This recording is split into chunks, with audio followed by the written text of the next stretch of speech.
जी, अस्सलाम वालेकुम। उम्मीद है कि आप तमाम दोस्त खैरियत से होंगे और आज का दिन भी ट्रेडिंग के हवाले से अच्छा गुज़रा होगा। मार्केट में 1400 पॉइंट्स की आज कमी रही, 1360 पॉइंट्स आज मार्केट ने मज़ीद निकाल दिए और मार्केट में अगर पूरे दिन का अगर आप ये ट्रेंड देखें, तो आपको एक बिल्कुल सीधा एक ट्रेंड जो है वो डाउन नज़र आ रहा है, जिसमें मार्केट ने कोई अपना प्रीवियस हाई जो है, वो ब्रेक करने की कोशिश नहीं की और मुसलसल मार्केट जो है वो लोअर हाइज़ बनाती रही, लोअर लोज़ बनाती रही और मार्केट का जो इख्तिताम है वो 1400 पॉइंट्स की कमी के साथ हुआ। मार्केट मुसलसल जो है वो आगे चलेंगे इंशाल्लाह कैंडलस्टिक पर बात करेंगे। छोटे टाइम फ्रेम के ऊपर आपको बाकायदा तौर पर मार्केट जो है वो साइडवेज़ नज़र आ रही है। वॉल्यूम ठीक है, इंटरेस्ट रेट के हवाले से बहुत सारी बातें थी।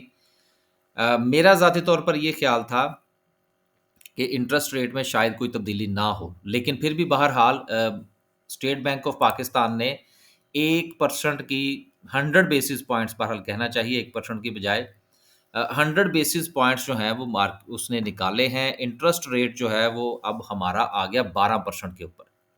अब यहाँ पर बहुत सारी बातें जो हैं वो हो सकती हैं, जिसमें एक सबसे बड़ी बात ये है कि जी देखिए इंटरेस्ट रेट जो है वो 1% मज़ीद कम हो गया, तो उसके साथ मार्केट में से 1400 पॉइंट्स क्यों निकल गए? लोग तो ये कहते हैं ना कि जी जैसे-जैसे इंटरेस्ट रेट नीचे जाएगा वैसे-वैसे मार्केट ऊपर जाएगी। देखिए ऐसा नहीं होता। इंटरेस्ट रेट और मार्केट में शेयर्स की प्राइसेज़ में जो गुंजाइश होती है, वो एक हद तक होती है। फिर होता यूँ है कि आपका इंटरेस्ट रेट स्टेबल हो जाएगा, अगले 1-2 मॉनेटरी पॉलिसीज़ के बाद।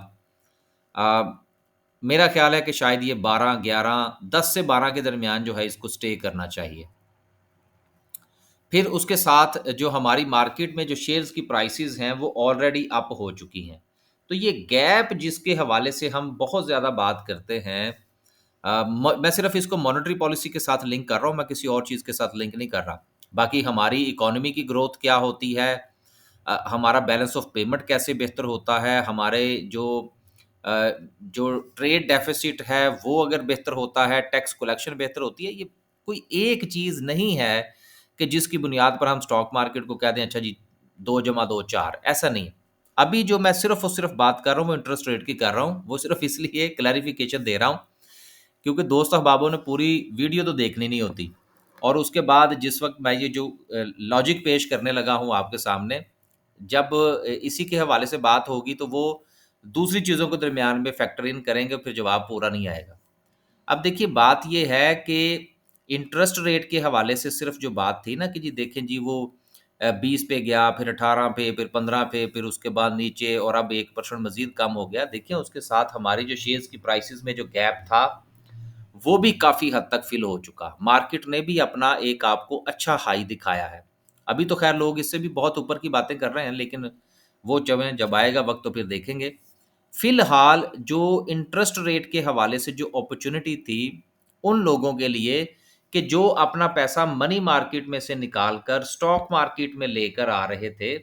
देखिए उन्होंने अगर अपना पैसा मनी मार्केट से निकालना है, तो उन्हें डिविडेंड यील्ड देखनी है, कैपिटल गेन देखना है, दोनों चीज़ों को कैलकुलेट करना है। ये जब हमारा लाहौर का सेशन हुआ था, तो उसमें भी हमने इस चीज़ को डिस्कस किया था मनी मार्केट और स्टॉक मार्केट को। अब चूँकि प्राइसेज़ शेयर्स के ऊपर जा चुकी हैं, कैपिटल गेन भी श्रिंक हो चुका है और उसके साथ-साथ डिविडेंड यील्ड भी जो है, वो भी श्रिंक हो चुकी है। इसलिए अब जो सिर्फ़ और सिर्फ़ मैं अब बात कर रहा हूँ ये मनी मार्केट की। इसके पॉइंट ऑफ व्यू से जो जो स्टॉक मार्केट में जो अपॉर्च्युनिटी बनती थी, वो थोड़ी-सी श्रिंक होती हुई हमें नज़र आएगी। हाँ, जिस वक़्त हमारी इकोनॉमी में जान पड़ेगी, देन उसके साथ हमारी स्टॉक मार्केट जब ऊपर जाएगी, तो फिर मनी मार्केट से स्टॉक मार्केट की तरफ जो वायबिलिटी है, वो मज़ीद निकलेगी। ये दोनों चीज़ें मैंने गुज़ारिश की हैं, इसलिए इन दोनों चीज़ों को सेपरेट-सेपरेट देखेंगे, तो मनी मार्केट और स्टॉक मार्केट का जो आपस में लिंक है, अपॉर्च्युनिटी के हवाले से, उसकी आपको थोड़ी-सी अंडरस्टैंडिंग होगी और साथ में ये जो मार्केट अब यहाँ पे जाके रुक गई है, यहाँ से भी आपको थोड़ा-सा आइडिया मिलेगा। अब चलते हैं आगे। लगते हाथ मैंने सोचा ये चीज़ें डिस्कस कर ही लें। आगे चलते हैं जी, अब ज़रा बात करते हैं सर्किट ब्रेकर की। तो आज माशाल्लाह से 6 कंपनीज़ जो हैं वो अपर कैप पे हैं।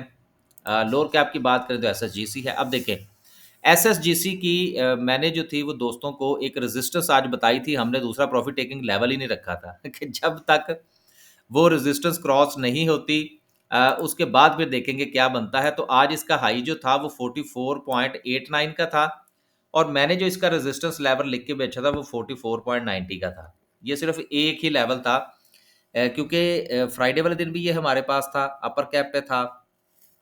तो देखिए, हमेशा जो सपोर्ट और रेजिस्टेंस जो है वो करीब तरीन हो, उसको आपका टारगेट होना चाहिए।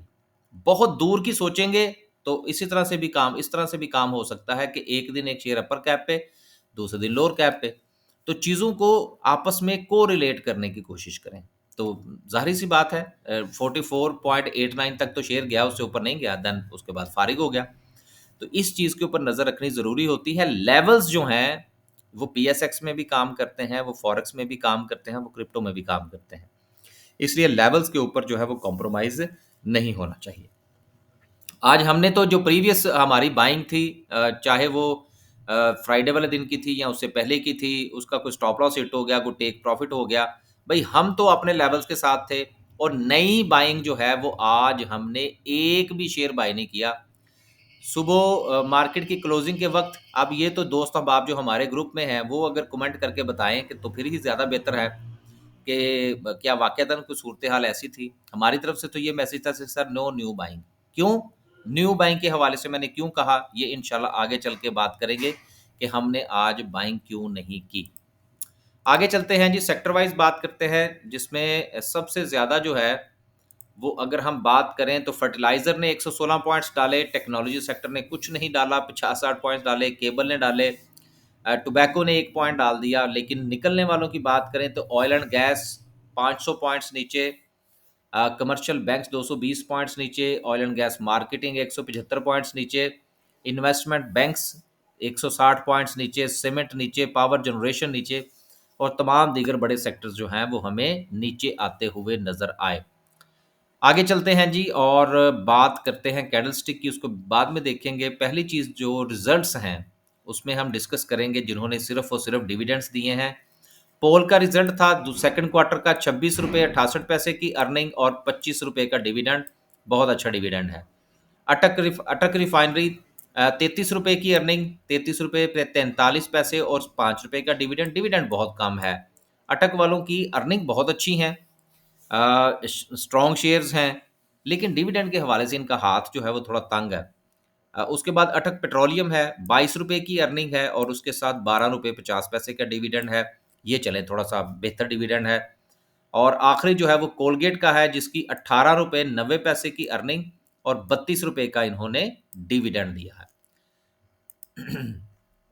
अब देखें, ये पहले एक एक दो दो क्वार्टर के रिजल्ट आ चुके हैं। इनको आप एज्यूम करें, मल्टीप्लाई, जिसके 2 क्वार्टर का रिजल्ट आया उन दोनों को जमा करें, मल्टीप्लाई बाय 2 करें, आपके पास एक आइडिया आ जाएगा कि ईयरली अर्निंग क्या हो सकती है। उस ईयरली अर्निंग की बुनियाद पर आप डिविडेंड भी कुछ एज्यूम कैलकुलेशन कर सकते हैं, अजम्पशन ले सकते हैं वहाँ से, और इसकी टारगेट प्राइस का भी अंदाज़ा लगा सकते हैं। लेकिन इन्वेस्टमेंट पॉइंट ऑफ व्यू से ज़्यादा बेहतर ये होता है कि आप इसकी अर्निंग देखें, उसके पॉइंट ऑफ व्यू से इसकी टारगेट प्राइस देखें, जहाँ पर आपको इसको बाय करना चाहिए, और उसके साथ इसका जो एक्सपेक्टेड डिविडेंड है, उसको जो है वो आप कोरिलेट करें, तो आपकी एक इन्वेस्टमेंट स्ट्रैटेजी जो है वो अच्छी बन जाएगी। ये मैं सिर्फ इन्वेस्टमेंट पॉइंट ऑफ व्यू से बात कर रहा हूँ, मैं ट्रेडिंग पॉइंट ऑफ व्यू से बात नहीं कर रहा, क्योंकि ट्रेडिंग पॉइंट ऑफ व्यू में ये बहुत सारी चीज़ें जो हैं वो माइनस हो जाती हैं। वहाँ पर आपने सिर्फ लेवल देखना होता है, शेयर लेवल पर है बाय करें, रेजिस्टेंस पर है सेल करें।